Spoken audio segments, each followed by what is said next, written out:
नमस्कार। मैं महिमा आज आपको सुनाने जा रही हूँ डॉक्टर संगीता झा की लिखी हुई कहानी कंगन। तो आइए शुरुआत करते हैं इस छोटी सी कहानी की। बचपन से वो कंगन माँ की कलाइयों में देखे थे। रात को मैं और जीजी माँ को ईसा मसीह की तरह क्रूसीफाई करके सोते थे।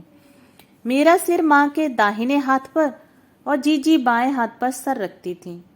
हम अपनी उंगलियां माँ के कंगन में उलझा कर रखते ताकि माँ हमें छोड़कर न जा सके। माँ तो हमें छोड़कर नहीं गई, लेकिन पापा माँ को छोड़कर चले गए।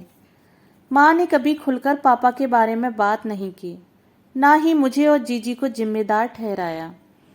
माँ चुपचाप हम दोनों को लेकर नाना के यहाँ चली गई। माँ के अंदर एक कारखाना था, सभी कामों में निपुण, फिर चाहे वो घर की सफाई या सिलाई बुनाई या कुकिंग। बस फिर क्या था, मामा को भैया बोलते बोलते हम बड़े हो गए। माँ का खून भी माँ जैसा ही था। ना नाना नानी या मामा ने माँ से कभी ये पूछा कि क्यों अपना घर छोड़ आई। माँ अपने पति के घर से कुछ लेकर आई थी, तो वो थे 2 कंगन। कुछ बदला हमारी जिंदगी में जब मामा की शादी हुई और मामी आई और उन्हें हम मेहमान लगने लगे। माँ फिर वो घर छोड़कर मुझे और जीजी को ले उसी शहर में एक किराए के मकान में आ गई। माँ सुबह से लेकर रात तक अनगिनत काम करती, जैसे बच्चों की ट्यूशन, पड़ोसियों के कपड़ों की सिलाई, घर पर ही मठरी लड्डू बनाना। लाख तकलीफें आईं, लेकिन वो कंगन पल भर के लिए भी उनके हाथ से नहीं उतरे। माँ का बोझ हल्का करने के लिए जीजी ने अपने ही सहकर्मी से मंदिर में शादी कर ली। जब वो पति को ले माँ से मिलने आई, तो माँ ने बरसों से जमा किए रुपए में से 30,000 जीजी के हाथ में रखे, लेकिन वो कंगन नहीं उतारे। मैं माँ की मेहनत और कुछ अपनी लगन से इंजीनियर बन गया। नौकरी भी लगी और छोकरी भी मिली, लेकिन उसे भी माँ में ही खोट नजर आया।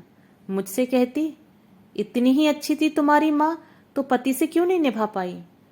माँ की चुप्पी और ये व्यर्थ का स्वाभिमान कई बार मुझे भी कचोटता।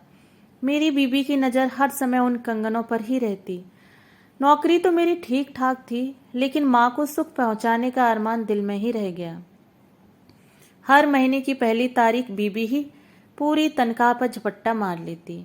मेरे पैसों से सास और साली के कपड़े आ जाते, पर शादी के बाद मैं माँ के लिए कुछ भी न कर पाया। माँ पहले भी पूरा कारखाना थी और अब भी, लेकिन पुरानी मशीनों में जंग भी लगता है, ये शायद हम भूल गए थे।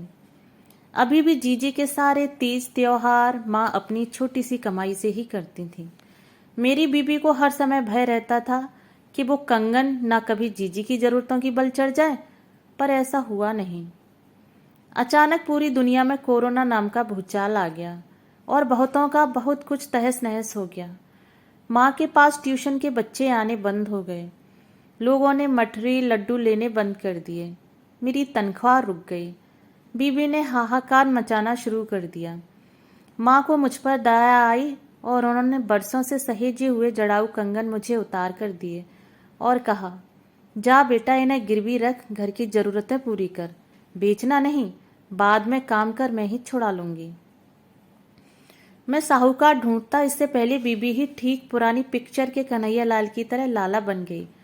उसने कंगनों पर झपट्टा मार मुझसे कहा, मेरे पास मेरी माँ के दिए कुछ रुपए हैं, जब चाहिए ले लेना। पता नहीं माँ ने अपनी चुप्पी मुझे विरासत में दी थी। मैं कायर कुछ बोल ही नहीं पाया। माँ एक मधुमक्खी की तरह रात दिन काम में लगी रही। साथ ही आशा भी थी कि कंगन छुड़ा लेगी। कंगन हाथ से उतारने के बाद माँ की सेहत भी गिर रही थी और खाना पीना भी ना के बराबर हो चला था। मुझे भी माँ के हाथ में कंगन की गैर मौजूदगी पागल कर रही थी। इसी बीच राखी का त्योहार आया और लाला बनी बीबी भूल गई कि घर में माँ मौजूद है। अपनी भाभीयों पर रौब झाड़ने के लिए उसने वो कंगन हाथ में पहन लिए जो माँ की नज़रों से बच नहीं पाए। माँ ने हिकारत भरी नज़रों से अपने जिंदगी भर के विश्वास यानी मेरी ओर देखा और उस रात माँ जो सोई सुबह उठी ही नहीं। माँ को गुजरे महीने भर से ज़्यादा हो गया है, लेकिन माँ की वो नज़रें रात दिन मेरा पीछा करती हैं। काश मैंने वो कंगन माँ की कलाइयों में ही रहने दिए होते। दोस्तों, यदि आपको कहानी पसंद आई हो तो मेरे चैनल को सब्सक्राइब और मेरी वीडियो को लाइक और शेयर करना ना भूलें।